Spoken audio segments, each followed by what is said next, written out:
आपने सफ़र का मुश्किलात का पूछा है, तो ये एक बहुत मुश्किल सफ़र है। ये बहुत रिस्की मिशन है। ये कोई सेल्फी बोट नहीं है, ये कोई सी टूर नहीं है। ये एक बहुत रिस्की मिशन है और इसकी तारीख जो है वो रिस्क से भरी हुई है, फ्लोटेला की जितनी भी है।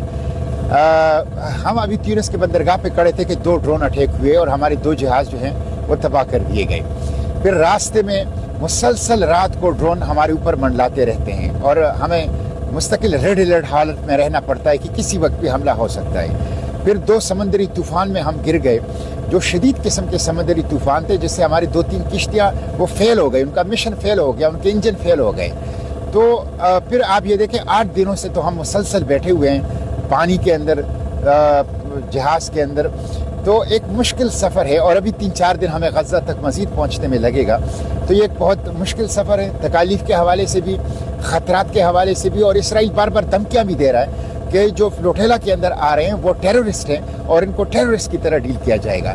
लेकिन अल्हम्दुलिल्लाह सफ़र की मुश्किलात हमारी रुकावटें नहीं बन सकती और ये ड्रोन अटैक्स और ड्रोन परवाज़ें हमारी रुकावट नहीं बन सकती, रास्ते की धमकियाँ और ख़तरात रुकावट नहीं बन सकती और समंदरी तूफ़ान हमें रोक नहीं सकता। हम इंशाअल्लाह गज़ा पहुँचेंगे, इस नाकाबंदी को तोड़ेंगे और इंसानी इमदाद पहुँचाएंगे और इंसानी इमदाद की राहदारी कायम करेंगे और इस जेनोसाइड के सामने इंशाअल्लाह खड़े होंगे। अच्छा सर, आखिर में ये बताइएगा कि इसराइल ने अब ये धमकी दी है कि वो ग्लोबल स्मूथ फ्लोटेला को गजा की नाकाबंदी नहीं तोड़ने देगा और उन्होंने कहा है कि आप लोग जो है वो अस्कलान की बंदरगाह पर अपने जहाज़ों को लंगर अंदाज करें। तो अब इस धमकी के बाद आप अपना सफ़र जारी रखेंगे या फिर जो यहाँ पर अस्कलान की बंदरगाह तक इसको महदूद किया जाएगा सफ़र को? जी बिल्कुल, इसराइल की हुकूमत ने कल बयान जारी किया है कि ग्लोबल स्मूथ फ्लोटेला वाले गज़ा ना जाएं और मकबूजा फ़लस्तीन के बंदरगाह अस्कलान जो हैं वो आ जाएं, जिसको अशकलोन कहते हैं, और इमदाद हमें दे दें और हम इसे गज़ा पहुंचा देंगे। ये बिल्कुल फ्रॉड है, ये धोखा है और हमने कल इसको मुकम्मल तौर पर मुस्तरद कर दिया है।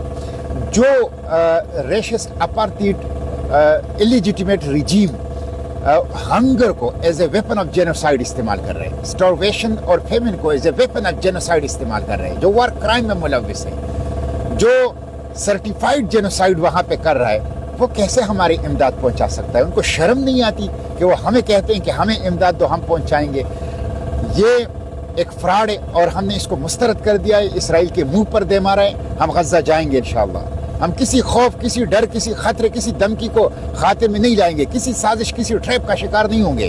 हम गज़ा जाएंगे, इंसानी इमदाद खुद पहुँचाएंगे, गज़ा के ज़ख्मियों के जख्मों पर मरहम रखेंगे, वहाँ के भूखों को खिलाएंगे, वहाँ के प्यासों को पिलाएंगे, वहाँ के बच्चों को दिलासा देंगे, वहाँ के जख्मियों का इलाज, मुआलजा और खिदमत करेंगे इंशाअल्लाह। और हम खुद अपना ये सामान पहुँचाएंगे। इसराइल का नाजायज़ रियासत इसराइल का ये पेशकश, ये पसपाई है, ये शिकस्त है इसराइल के निहत्ते लोगों से जो खाली हाथ हैं, जिसके पास सिर्फ इमदाद है, उनके सामने इसराइल पहली मरतबा पसपा हो रहा है। लेकिन हम इंशाअल्लाह गज़ा पहुँचेंगे, ये हमारा अज़म है। और ये जिस जहाज़ पे मैं बैठा हूँ, इस जहाज़ की क़यादत करते हुए सब्ज़ हिलाली परचम के साथ, फ़लस्तीन के परचम के साथ, पाकिस्तान के सब्ज़ हिलाली परचम इस पे लगाए और इस जहाज़ को इंशाअल्लाह हम गज़ा ले जाएंगे और इंसानी इमदाद पहुँचाएंगे। बुनियादी तौर पर 3 ही मकासद हैं हमारे इस गज़ा ग्लोबल स्मूथ फ्लोटेला की: इंसानी इमदाद पहुँचाना और ह्यूमैनिटेरियन कॉरिडोर कायम करना, और जो 18 साल की सीज है, इनह्यूमन सीज और ब्लॉकेड है, इसको ख़त्म करना और जेनोसाइड के सामने खड़ा होना, इस जेनोसाइड को बंद करना। तो इंशाअल्लाह अपने ये अहदाफ हम हासिल करेंगे और हर सूरत में इंशाअल्लाह अपनी मिशन की तकमील करेंगे। पाकिस्तान के अवाम से ये दरख्वास्त है कि वो आवाज़ उठाएं, ग्लोबल स्मूथ फ्लोटेला को तहफ़्फ़ुज़ देने के लिए हुकूमतों पर, आलमी बिरादरी पर दबाव डालें और सोशल मीडिया पर और मीडिया पर भरपूर अंदाज से ग्लोबल स्मूथ फ्लोटेला का साथ देने का अपना फ़र्ज़ जो है वो पूरा करें। बहुत शुक्रिया। बिल्कुल ठीक, बहुत शुक्रिया।